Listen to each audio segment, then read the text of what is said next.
We left off Friday. We had finished plotting our positive and negative rational numbers on that number line. Now we'll move on to number 5, plotting our ordered pairs. What can I put in my parentheses to remind me of which number is first? What is the order? I always go with ordered pairs. Emma? X and then Y. Good. And what does X tell me to do on that graph? Which way is it telling me to go, Devin? Left or right? So if you can fit it, I'm going to draw a little arrow up and I'm going to put L/R for a left to right or right. Which means the Y tells me what? Which way does the Y tell me to go, Elena? Up or down. So U/D. So we go left to right and then up or down. So letter A, the ordered pair is 5, 2. Someone tell me how to plot that ordered pair. Hayden?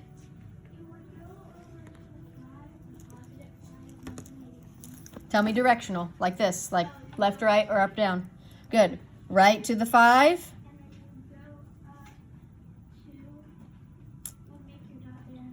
There you go. Good.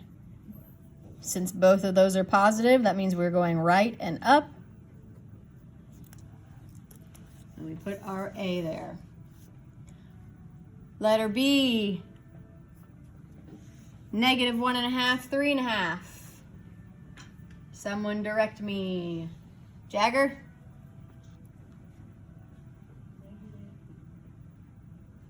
It would be for X.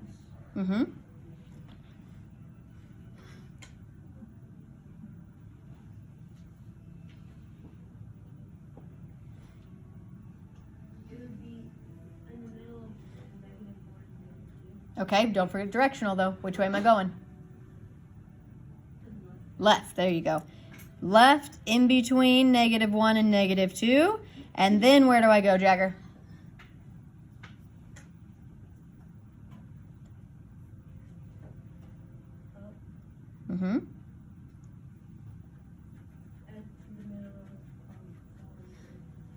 At The middle of what? 3 and 4. The middle of 3 and 4, good. So here's 3, so I go halfway between. So my dot is floating in the middle of that box there. And label that as a B. Letter C, -2, -2. Kelsey? We go left to -2. Mm-hmm. And then we go down to -2. Very good. And there's my dot. Letter C. Nice job. Number 4. Or, sorry, well, it is number 4. But letter D. -4.5, -3. Izzy. You go left to then go in between -5 and -4. Good. And then you go down 3 points.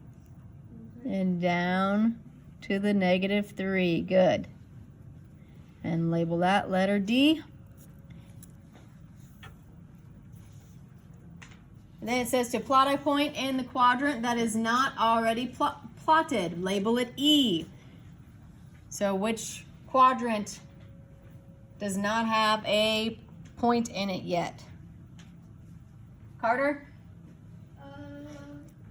The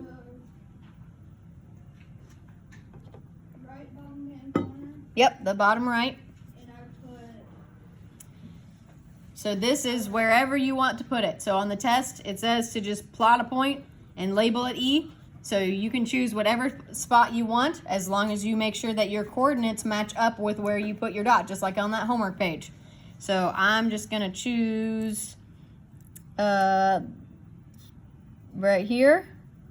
I just did 10 and I did 10. Wherever you put it is fine as long as you match up your coordinates, okay? So on my coordinates, I went to the right 7, and then I went down -5. So make sure that If you followed mine, that it matches up, or if you put your own in, that it matches up.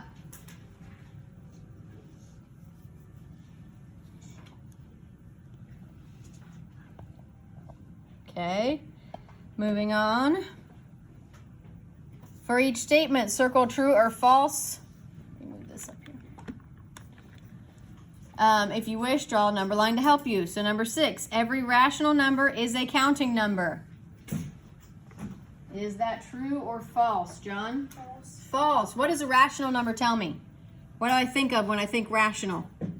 Izzy? Divided. Which means I can make it into a what? Fractions, yes. Rational number, I should automatically be thinking of fractions. Okay? If I'm thinking of my counting numbers, is a kindergartner going to be counting with fractions? No. So that tells you that those do not go together. So it is false.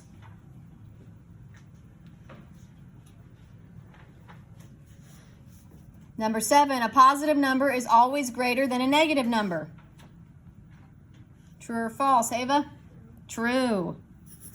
Positive number is always going to be on the right-hand side of the 0. Negative is always going to be on the left-hand side of the 0.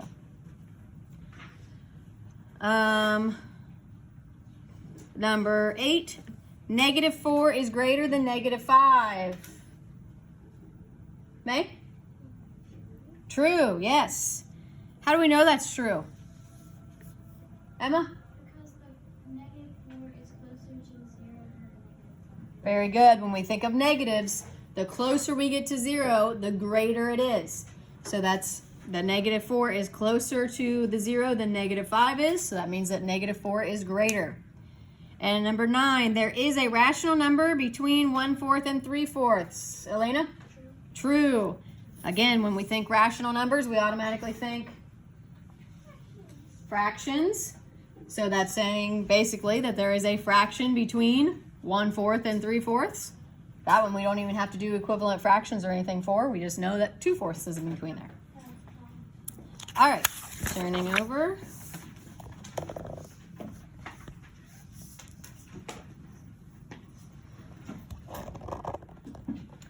We've got a list of fractions and we're supposed to order them least to greatest. So we have 8/9, 6/12, 4/3, 1/5, and 6/8. What should I do? Evelyn, what should I do? For the numerator, Mm-hmm. you can find the smallest numerator, and then that would be the first one. And for instance, it's 1/5, because all of the other ones are above half or at half. Okay. So which ones are like what could we change some of these into to make it a little easier for us to compare them? Izzy? Equivalent fractions. Yeah, we could look at 6/12 and we could say I know 6/12 is equal to what? Tavia? 1/2. And what could 6/8 be equal to? Hayden?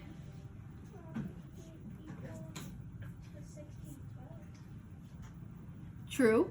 Go the other way though. Simplify it. Yeah, so divide it down. What could both of those be divided by? 3/4. There you go. We could divide them both by 2. So 6 divided by 2 is 3. 8 divided by 2 is 4. What should I do with this 4/3 to make it a little easier to see the size of it? Evelyn?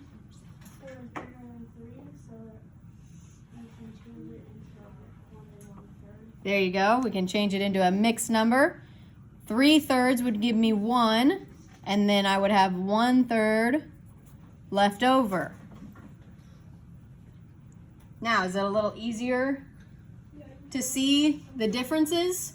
We could find common denominators, but we're going to end up with some pretty big fractions there, right? Because we've got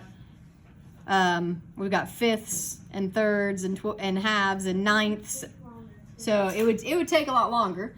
If you can break it down into other fractions, equivalent fractions, and make it easier for you to see or visualize the sizes, you can do it that way. If you can't, if you break these down and you still think, I can't tell if one is bigger than the other or which one should go first, then that's when you could go to the common denominator to kind of get them more similar so you can see the sizes better. So if we look at our choices now, 8/9, 1/2, 1 1/3, 1/5, and 3/4, which one of those would be the smallest?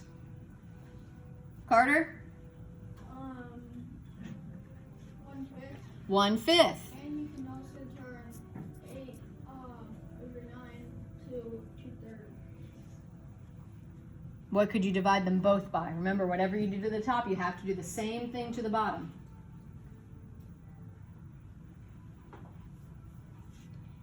So 1/5 is done. What would be the next in size? Jagger? 6/12. Good. Remember, just because we changed it to 1/2, do not put 1/2 here. Put the original starting fraction. 6/12. What would be next? Ivan? 6/8. 6/8, the 3/4 there that we changed it to. 6/8. Then what? Hayden? 8/9, which then leaves our 4/3 as our biggest. It's the only one that has over one whole. Any questions on that one? Okay. 10B. Stevie says that there are no numbers between 1/3 and 1/4. Why might he think that, and what would you tell him? Why might he think that there are no numbers between there? There are no fractions between there. Hayden? Because they both start with 1, but then there is fractions in between there because they don't have left denominators. Right. So we could say he might think that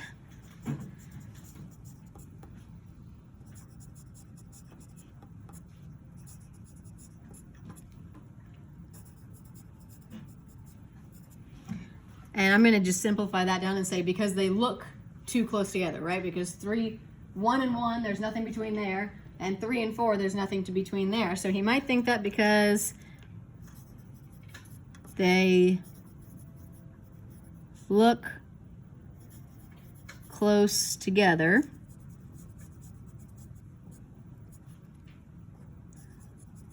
but what?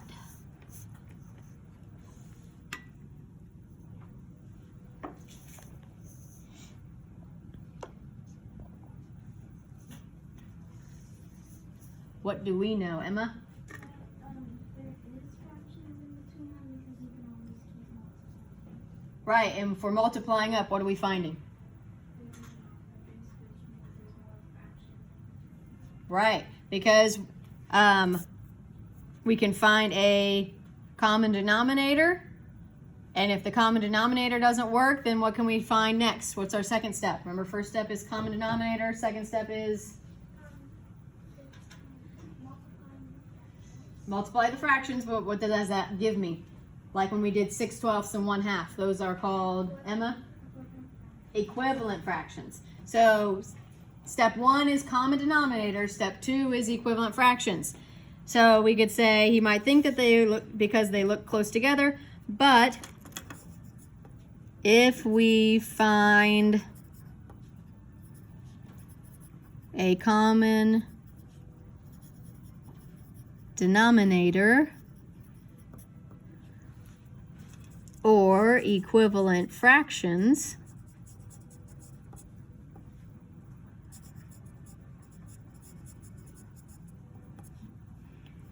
we can find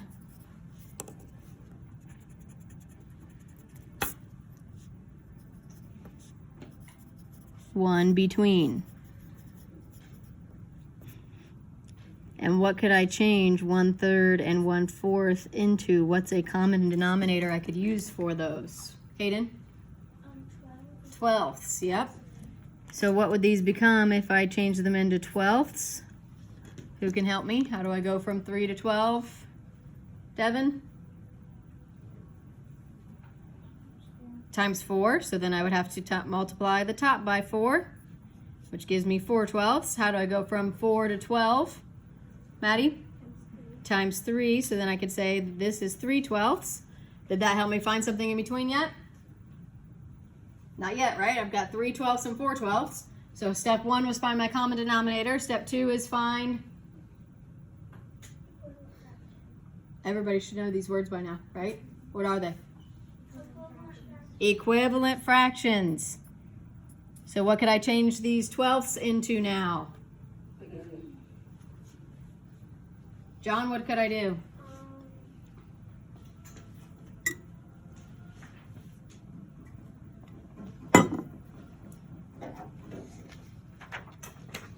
How do I find equivalent fractions?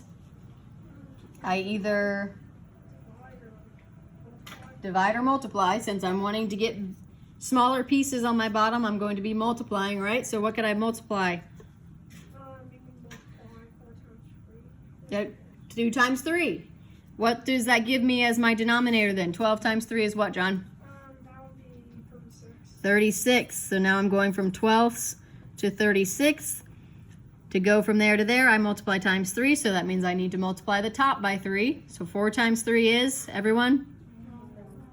And then down here we also multiplied times 3, so 3 times 3 is 9. Can I find a fraction between there now? Yep, now I have 10/36 or 11/36 that I could give as an example. All right, number 11. Frankie gave his parents this graph based on the amount of time he was spending on doing chores. Based on the graph, they thought he had doubled his time doing chores. What do you think? Use the graph to defend your argument. So that's kind of like citing your evidence, right? So you can't just say, yes, I agree, or no, I disagree, and leave it. You have to say, because, and explain why. So let's look at his graph here. We have each week, and we have the amount of hours spent on the graph, or spent on doing his chores. Week 1 started here, week 10 ended here. Do you agree that he has doubled the amount of time he has spent? Evelyn? I say no because 3 times 2 is 6, and then they only jumped 1 hour. Right. So if we actually look at this and analyze it, we see that, what did he do on the side here that made it look a certain way, Maddie? He did it at 5 speed.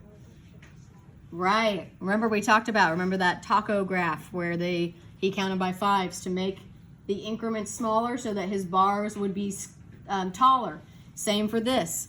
He counted by 5 minutes instead of counting by bigger increments to make it look like it's stretched out. Like, yeah, look at that. I went from all the way down here to all the way up here, but really it's only a 1 hour difference, right? So if he had counted by hours and just did 3 to 4, then he would have 1 dot here and 1 dot there, and that's it. So it wouldn't look nearly as impressive as he's made it this way. So we would say, I don't think he doubled his time.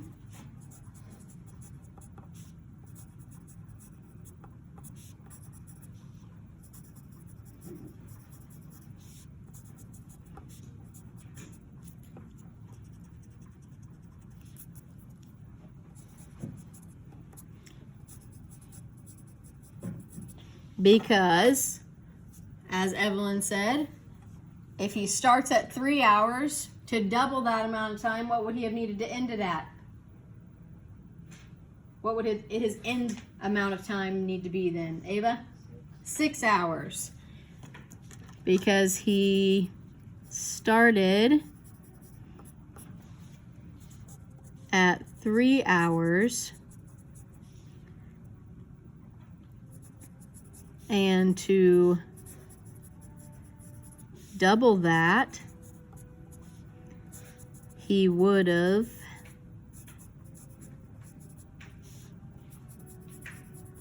needed 6 hours. He only had 4.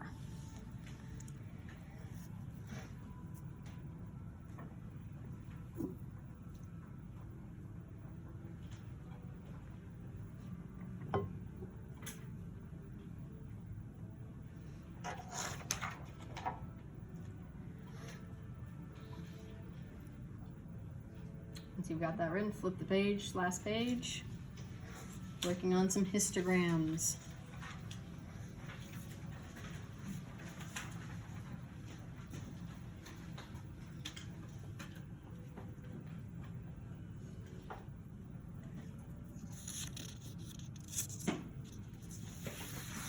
All right. Number 12. Use the histogram over here. So we have hours per week spent on homework. Letter A, write one statistical question you could answer based on this information. So what's a question we could have asked to have to gather all of this information? We have the number of hours spent. We have the number of students in each of those intervals. What could I have asked to have to go collect that data? Evelyn?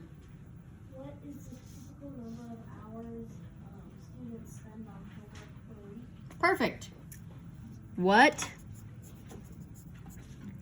is the typical number of hours students spend on homework each week?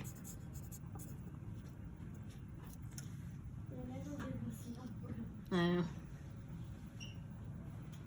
So if I ask that question, that means I would have to go ask a whole bunch of students and collect all the information of how many hours they spend. And then I could compile that into my graph. Letter B, list one statistical question you cannot answer based on the graph. So what's a question that I don't know the answer to by just looking at this graph? Jagger? How much they do per day? Very good. How much they spend per day? Yeah, that's a good one.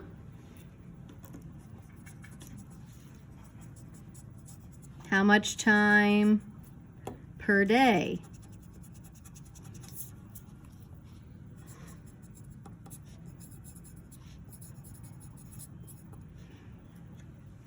You could also say, Hayden, give me another example. Another example, if you don't know how, like if the students, there's some students that spend so much time, like 0 to 2 hours, but you don't know if they spent 1 hour on it or if they spent 30 minutes. Right. Yep, since it's in that interval, we have 4 students in this interval, so we don't know if they spent exactly 2 hours or an hour and a half or 45 minutes. So the question we could not answer is how many students spent exactly 1 hour, because we can't tell that. It's in between an interval. So any of these in between intervals, we won't know the answer to, right? We don't know exactly how many spent 1 hour or 3 hours. We just know that it's somewhere between there. Good. And then letter C, draw a line approximately where you think the mean is on this graph. So where do we think the mean would fall if I actually knew all of these numbers in each of these bars and divided it by how many there were? Where do we think that the mean would fall?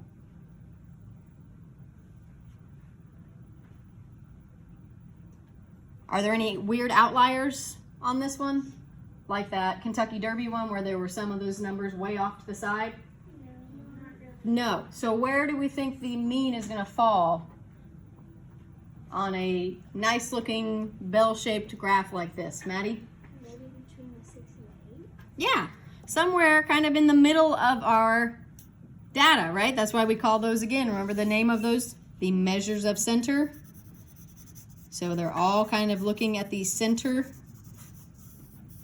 So somewhere around in there. So that's what on letter C, that's what they want you to do as your answer, is just to draw a vertical line where you think about the average might fall.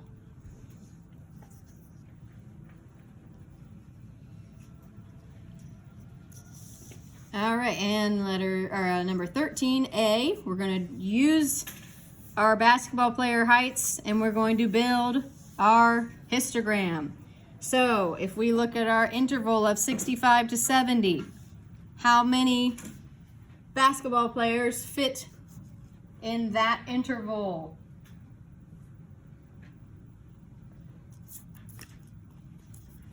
Everyone should be looking at that chart with the list. How many basketball players fit between 65 and 70 inches tall? Emma? Only one. When we hit the next interval, remember these will go into the next bucket here. So when we think about this as actually like 65 to 69.9.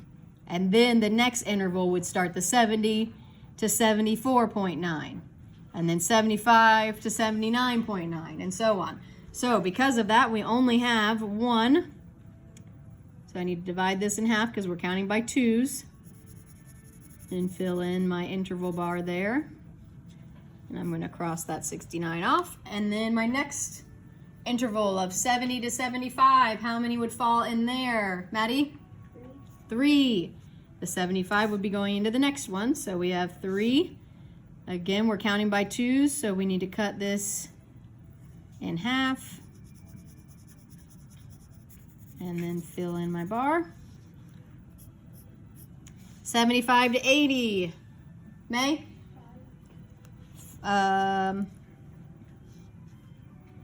75 to 80. So that means the 80 does not count. So let's count 75 up. 1, 2, 3, 4, 5, 6, 7. So the 79s count in this bar. So there are 7. So go halfway between the 6 and the 8.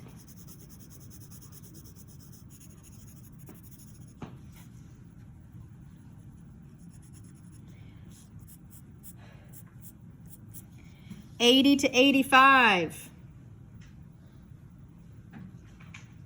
Izzy? 15, yes. This whole row counts. So 1, 2, 3, 4, 5, 6, 7, 8, 9, 10, 11, 12, 13, 14, 15. And the next one will go to the next interval. So 15, halfway to between 14 and 16. And our last interval of 85 to 90. So we used all those and those. How many for 85 to 90, Ava? 7.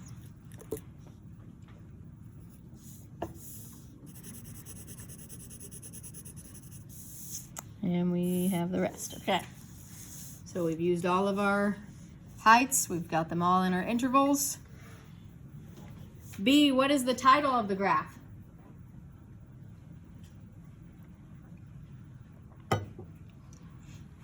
Jagger, what's the title? Heights of great basketball players.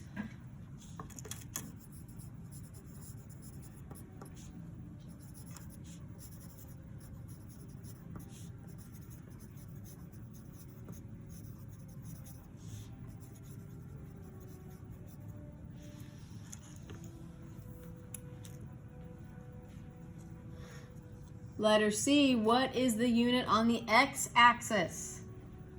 Which way does the x go? Think back to your coordinate plane when we were doing those with the ordered pair.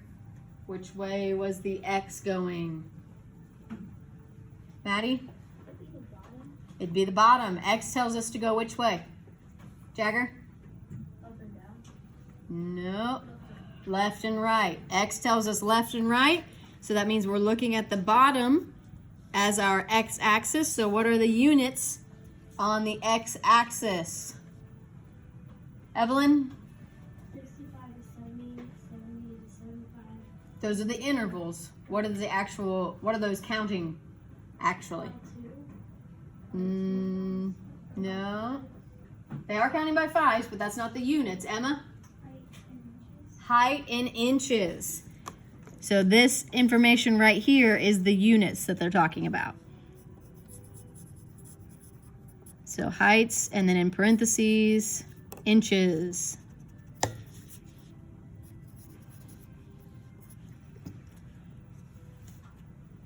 And then what are the units on the y-axis? So what's the y tell us to do, Devin? Up and down, good. So what is the unit being counted on the y-axis then, Devin? Number of players, very good.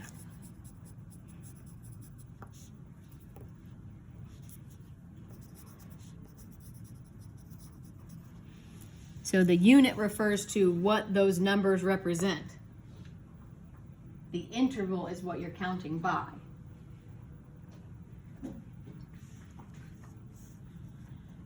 And for the bottom, it says, for the following questions, record whether you can determine the answer based on the graph. If you can, then actually write the answer. So you're either going to say, yes, here's the answer, or just no, okay? So for letter E, how many players are included in this graph? Can we find that answer? John? 33. Yes, we can. Comma, and our answer is 33. If we look at our histogram, we know that there is one player represented here. There are 3 here, so that's 4. And if we keep counting, each of our bars tells us how many players would be in each of those. So yes, we can figure out how many players are represented. Letter F, how many heights are below 75 inches? Can we see that on my graph? Hayden? Yes, and there are 4. If we say below 75, so we would start at 75 and look at the bars below, and we would say there's 3 here and 1 here, so there are 4 below 75. And letter G, how many heights are exactly 81 inches? Jagger? 4. Can I tell that if remember it says from the graph. If I just handed you this graph, Maddie, can you tell how many would be 81? No, and don't think about the numbers. That's the data. It says answers based on the graph. So imagine that somebody just handed you this graph and said, tell me how many players had 81 inches exactly. If we look, we know it'd be somewhere between here, but we don't know these 15 players if they're all at 80 inches or if they're all 81 or if there's a mixture of all those. So we cannot tell how many have exactly the certain heights from the graph. From this table, yes, but not from the graph. All right, that's the end of the review. How we feel? Pretty good? Okay, so go home. Like I said, this is almost the exact same layout as what the actual test is going to look like. The data will change though, so the numbers are just going to be different. So go back, look over what we did, watch these videos again if you need to, be reminded of how we got something, and the test will be tomorrow, Wednesday.